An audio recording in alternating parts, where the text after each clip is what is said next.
And now, time for something just a little bit different.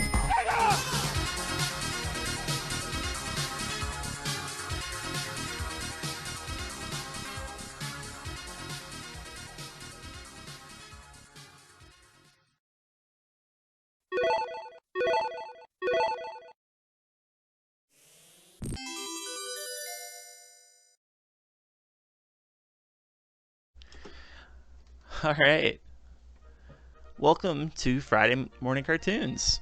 And today we got a Mickey Mouse short. And before you think I'm crazy for trying to do a Mickey Mouse cartoon, just remember that this one is actually in the public domain. So the big mouse can't do anything about it. So that's why we're doing it today. um, I did, I have tried to record this cartoon 3 times. But every time there has to be one minor issue in OBS that makes it unusable. So, third time's the charm, I guess? Although, I'm pretty sure this is more than 3 times.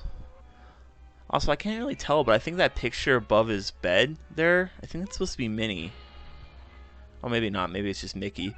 Man, he's pretty self-centered if that's just him. Like, if he hangs a picture of himself above his door. Like, who does that? Honestly.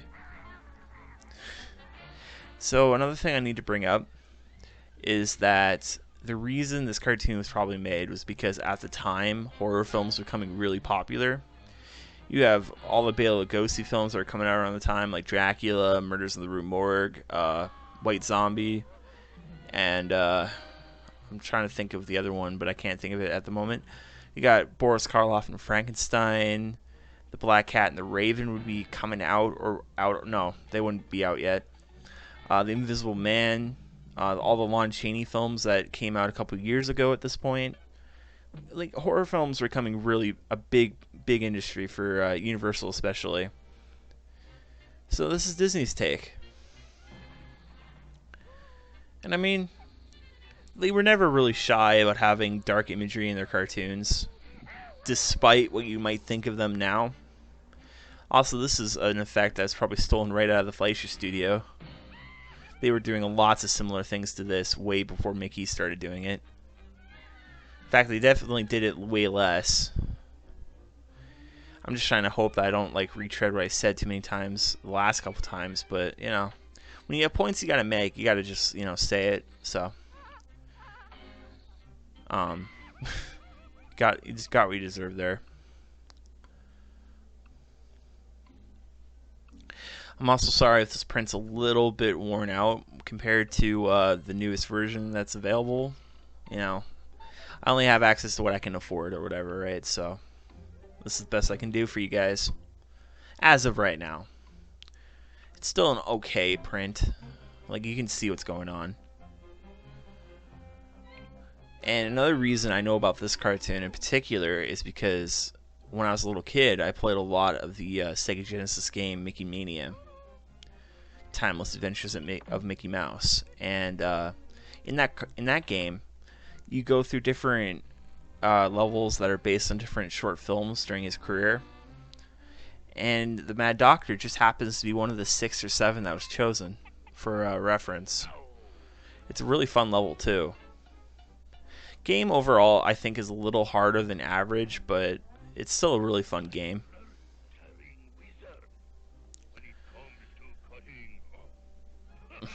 He's just a psycho, and I love it for that. I don't think I brought this up, but his name, according to this cartoon at least, because, you know, every time they refer to him now, they call him the Mad Doctor, but his name, as of by the doorbell, or there's a sign on the castle door, and that says his name is Dr. Triple X. And you just got to remember that meant something completely different in 1933 than it does now.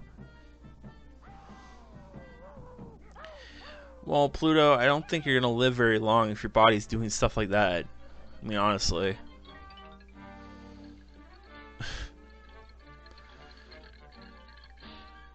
Yeah, so this cartoon does have a lot of gags where Mickey ends up inside like a skeleton. It's pretty, like, morbid. It's a good thing that skeleton just gave up right there, right? And this isn't even the very first like Halloween themed Mickey Mouse cartoon, believe it or not.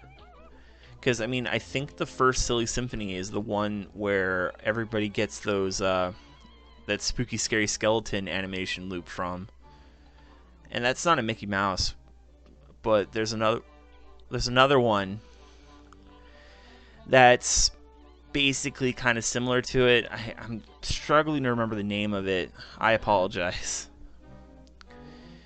Also, you gotta love that they played with the idea that legs could be a jail, like a prison. I don't know the word. It's also referenced in the Sega Genesis game, and I believe later on they would use the same kind of concept with a spider for the Gulliver adaptation that Mickey did. I think a year from now. Even Disney's not afraid to reuse jokes, believe it or not. Everybody holds these cartoons in such a high standard that I've heard a lot of people say that like Looney Tunes were cheap and like easy or whatever compared to like the Disney cartoons, which are always perfect. First of all, if you think that way, get help. That's all I got to say there. Yeah, I love this gag right here. You think he's gonna pull the switch and there's gonna come something, but first, he dusts him off. He's nice. Of course, what he does next is not very neighborly. Yeah, so basically, I don't know what this mad doctor is trying to accomplish with all this. He just seems to be a psycho for the sake of being a psycho. But this is the 30s. Complex characters weren't a thing yet, and they wouldn't be for quite a while, at least in the mainstream. So an 8-minute short, or whatever this is, that, doesn't have very complex, like, character pathos is not surprising. But, it still ends on a really happy note. Look how happy he is to see him. And I hope you enjoyed that. If you liked the video and you're new to the channel, consider liking and subscribing. Thanks, guys. Have a good one.